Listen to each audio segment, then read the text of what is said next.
Now, same-sex marriage is also getting support from union leaders in New York City.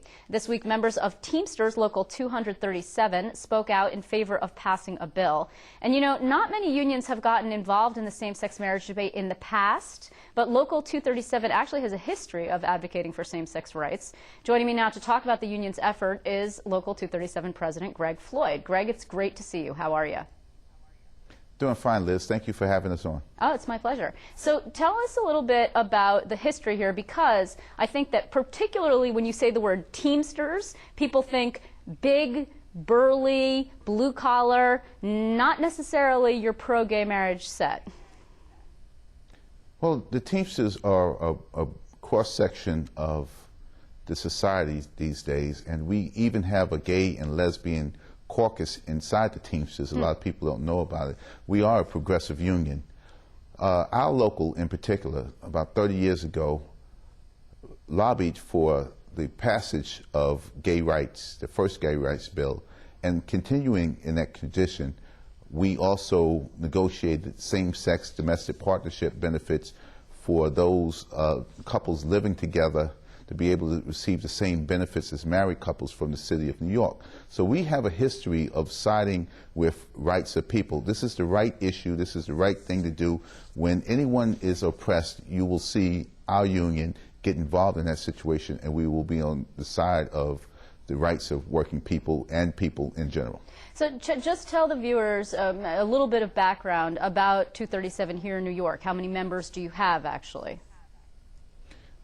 Local 237 has 24,000 members here in New York City and also in Long Island.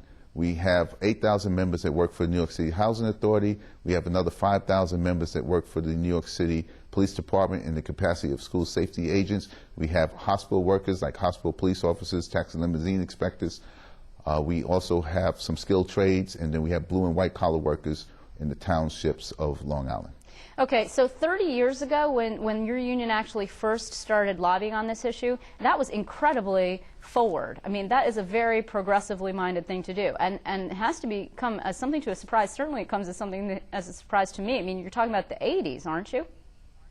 We're talking about the 80s, and we're talking about 30 years ago, and you can imagine if people are against same-sex marriage and gay rights now, 30 years ago it was much more difficult. The then President Barry Feinstein did see the need to fight for the gay rights issues, and I see that need to carry on that tradition and take this fight a little further. And we think the time to pass gay rights, marriage equality is now, and we think this bill should be passed. You know, actually, this is all part of a coordinated labor effort. Yesterday, there was a rally down in New York City outside City Hall, and there were quite a number of labor leaders, including yourself, were participating. The AFL-CIO President Dennis Hughes was there, and he spoke. And then you have, of course, RWDSU President Stu Applebaum, who only in 2009 actually came out and told the public that he's gay. So you have a very broad spectrum of people from labor. What do you think it took, not your union, obviously, because we've covered that you've been there on this particular issue for some time, but what do you think it took organized labor so long to come in a coordinated way to the table on this particular issue? Well, I don't know why it took so long to come together in a coordinated way. Maybe the answer could be we weren't asked. Maybe someone just assumed we wouldn't participate. Don't ask them. They're not going to be with this issue. That could be the case. I could tell you 2 days ago was the first time I was asked to participate in this coalition. And I did receive a couple of emails from 1199 and asked would I lend my support to this, and I did say yes.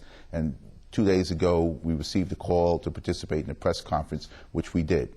So this is the first time within the last, I'd say, 3 months that we were actually asked to weigh in on this issue. You know, and also, I don't know that people necessarily are following organized labor in general, but it is not actually a unified coalition generally. I mean, you have the privates and then you have the publics, and you also have in that mix the trades. I'm not seeing in this coalition the carpenters, the painters, the electricians, the plumbers, for example. Do you think those guys tend to trend a little bit more conservative? Do you think that's why they're not involved in this?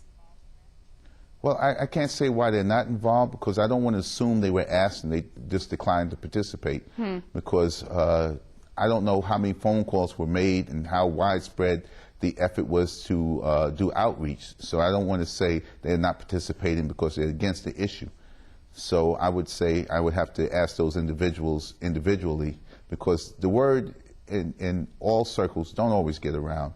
So we can't assume because someone's not there that they were notified and they don't want to participate. You know, what's also particularly interesting to me about this, about organized labor getting involved in this issue, is that you guys are a political force writ large. 1199 in particular, a powerhouse. AFL-CIO, for example, UFT, the teachers. You guys do endorsements. You do organizing for candidates. Are you going to make this, or have you in the past made this issue an endorsement test? Would you make it a litmus test? Because that's what the Conservative Party has done, you know, and it seems that the opponents are very organized in terms of political pressure, but if people like you and labor unions don't retaliate and say, hey, you're not going to get conservative support, you won't get our support either. It seems that they then have a little bit of a stronger hand.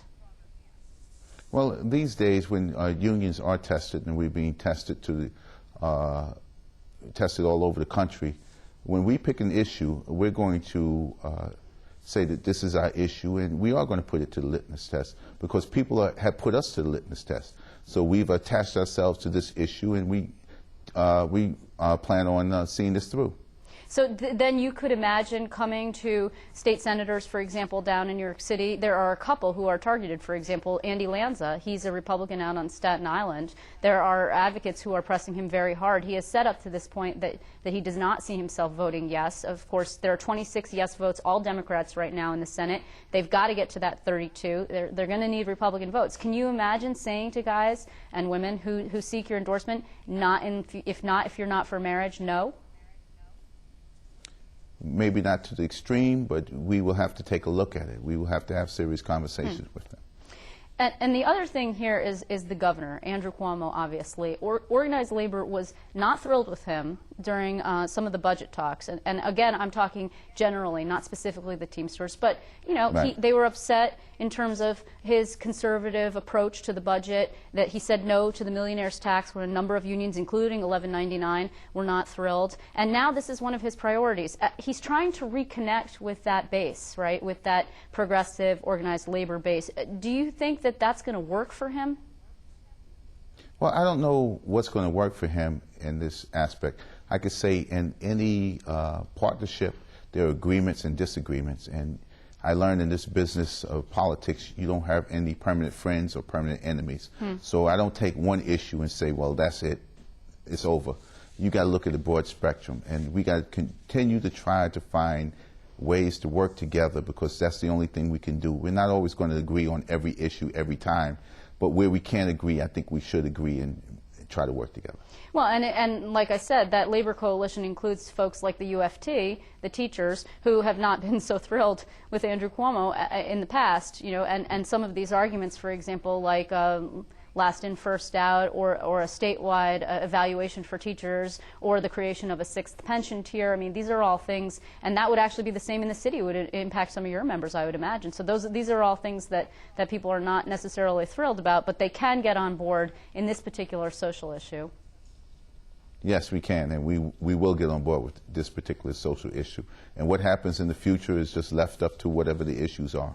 So tell me just what we are going to be seeing from here. What will labor and the Teamsters be doing to push this issue forward?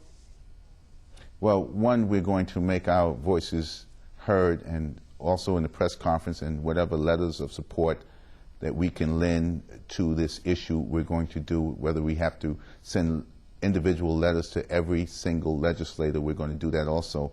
And we're just going to let our our voices be heard on this issue, and let the legislators know where we stand on this issue. Well, this is a fascinating sort of development. This story is one that we're following day by day, of course, and we'll be checking back with members of organized labor. I want to thank you very much, Teamsters President of 237, Greg Floyd. It's great to see you. Thank you. Great to be here with you. Thanks.